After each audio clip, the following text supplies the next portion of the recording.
All right, this is John Kohler with growingyourgreens.com, and today we're in suburbia.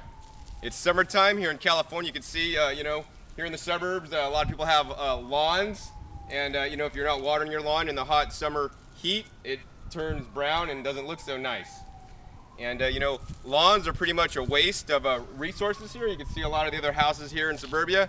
Lawns are a waste of resources, So why don't you come on and let me show you what I've done here. Lawns are pretty much a waste of resources. They waste a lot of water, especially most of the water that waters lawns are overhead sprinklers. Sometimes people put out their sprinklers and then will water, and then they'll come back by the time the water is running down the street, which is definitely wasting water. And we want to conserve the Earth's resources these days. So let's show you what I got. I'm using drip irrigation, so it's only watering at the roots of each plant. And I want to show you some of the other houses in my neighborhood here. And I want to show you what you could do with your front yard and your front lawn. So come on. And I'll talk more about it. Why did I choose to, have a suburban homestead or grow my own food, there's a couple reasons. Number one is, I want to save money. So, it's going to save money by growing my own food. The other thing is that it's going to save resources. So not only am I saving water resources, I'm not having to put, chemicals or pesticides or herbicides or anything on my lawn to keep, the weeds at bay.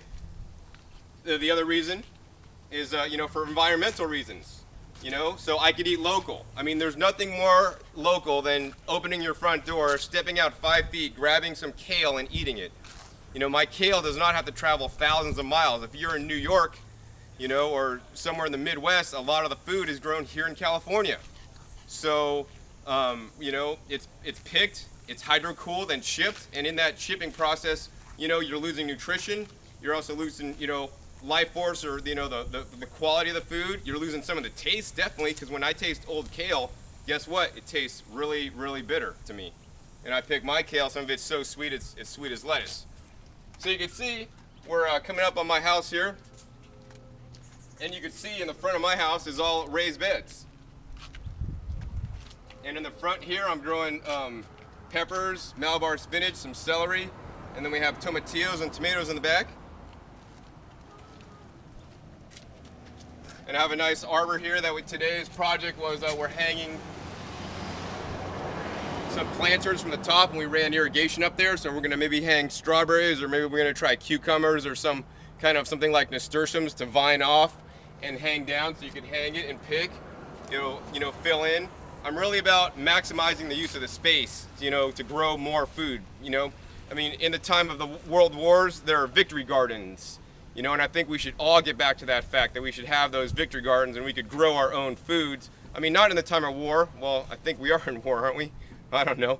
But but in any case, we should just be all growing our own food anytime to save, the carbon emissions. Your food has to travel, it takes resources to grow that food in California. Petroleum products, fuel, they need to get picked and they get air freighted or trucked across the country. You're losing nutrition. And you're also, wasting a lot of, environmental, there's a big environmental impact on food that is not local. So you can see in this front bed here, I'm growing a lot of, I'm growing what's called in square foot gardening methods. So in square foot gardening, basically you take a whole big area and then you just divide it off into 1 foot sections. And in that 1 foot section, you could grow a certain number of plants. So for example, in a 1 foot section, I'm growing 1 tomato plant. Here's some arugula, and this wild arugula actually took 1 whole square. When I planted it, it wasn't quite that big, but they definitely fill out. I have basil in 1 square. Back here we have 4 bok choys in 1 square. So you can see some of the things you could pack more tightly than others. Why don't we come back over here a little bit and show you. Okay, so if you want to get a look down the side of the property, you can see a whole bunch of the raised beds. I have 1, 2, 3, 4, 5, 6, 7, and then the 8th one going in right under the underhang of my house. And I'm on approximately 1/10 of an acre. So this is what you could do in 1/10 of an acre. I don't even have a whole acre, I have 1/10 of an acre. So you could grow a lot of food in 1/10 of an acre. This is more than enough to feed, a family of 4. Probably even more than that. So why don't you come on back and we'll show you what I got here. So in this bed we have it's basically a 4-foot bed by 15 feet, and this is just a melon patch. So we have melons vining, and in this bed I think we have them, probably there's about, I don't know, 70 melon plants. Every 1 square foot is a melon plant. And normally melons like to vine out and be really long and take a lot of land space, but when you trellis them up, you could really save space and grow them more tightly. So you can see here's a crane melon, that's going to be ripening up hopefully pretty soon. Here's another kind of melon over here. They're all just, hanging in there. They're really cool. In this bed over here, it's 40 feet long by about 4 feet wide.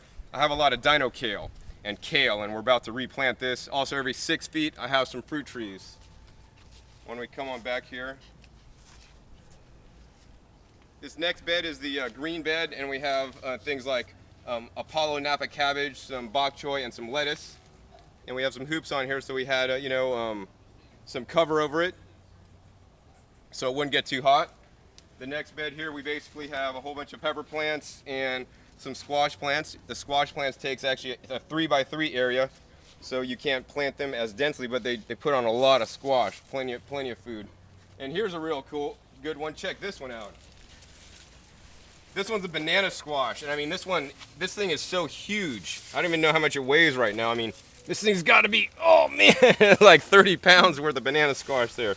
So we have them on trellises. Normally they would be a viney type plant. They'd like to vine out and have a lot of space, but when you don't have a lot of space, like in this situation, I have, 1/10 of an acre.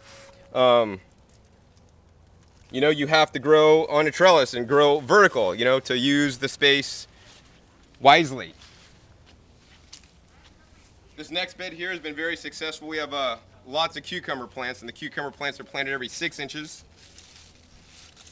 And you can see they're all in here, and once again, we've trained them to go up, and that's actually working really well.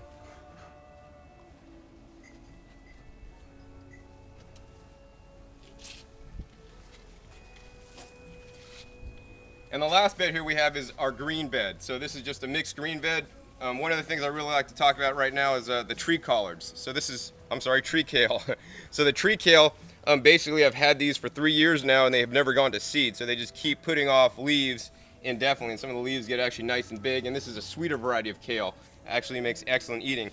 So I have those planted along the edges to keep, some of the things in the middle of the bed cooler and shaded off. But yeah, I really want you to know that you can grow, your own food, and even, as little as 1/10 of an acre, even less.